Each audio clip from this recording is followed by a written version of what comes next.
Хора, днес ще ви покажа един много як сайт, който намерях снощи. Благодарение на... Ето е пич. Ще има линк в канала в описанието, ако искате да се абонирате за него. И да започнем самия сайт. Първо ви сега за какво е. Този сайт е за едно в едно, за да залагате или истински пари, за едно в едно, или точки от самия сайт, които сега ще ви обясня как се взимат. Когато влезете, взимате 50 точки. След това, ако си потвърдите имейла, вие не можете да играете без потвърдите имейла, печелите 10 точки. Ако после трябва да си вкарате Steam аккаунта, иначе пак няма да можете да играете още 20 точки. И така в началото стават 80 точки без да сте ставали нищо. Като си играеш първата си игра 100 точки. И тук, ако влезете в този линк и се регистрирате от него, аз ще получа малко точки.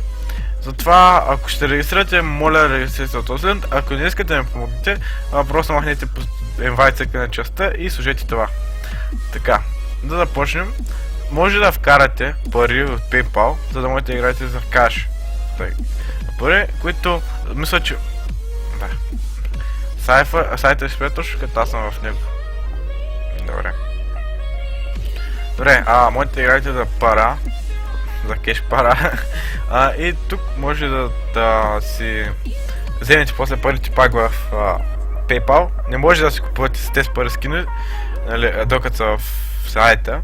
Нали, може да си вкарате в PayPal, ако спечелите нещо, после в Steam. Това не е мой инвентар, между другото. И после да си ги вкарате в Steam. Това за рубитата, това са тези точките, където получавате в сайта. И може да играете за 5, за 10 и различни по-големи цифри. Също, като играете и като печелите рубита, не можете да вземете истински пари, обаче може да вземете скинове, които трябва доста да играете, да можете да вземете някои по-евтините скинове, но все пак това са си безплатни скинове. И аз съм играл само една игра. Та имам само 145 и я загубех 6 на